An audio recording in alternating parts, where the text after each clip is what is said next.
Hi అండి.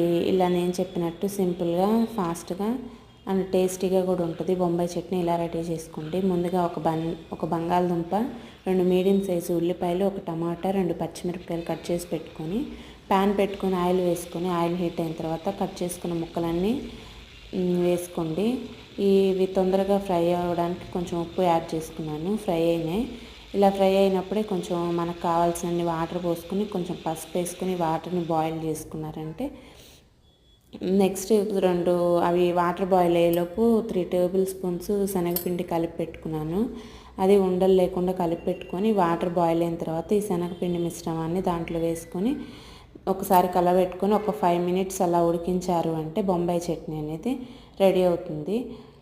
ఇంకా salt సరిపోకపోతే మన టేస్ట్కి సరిపడినట్టు కొంచెం వేసుకుంటే సరిపోతుంది. ఇది చపాతీలోకైనా పూరీలోకైనా చాలా బాగుంటుంది. Thank you. నచ్చితే లైక్ చేసి సబ్స్క్రైబ్ చేయండి.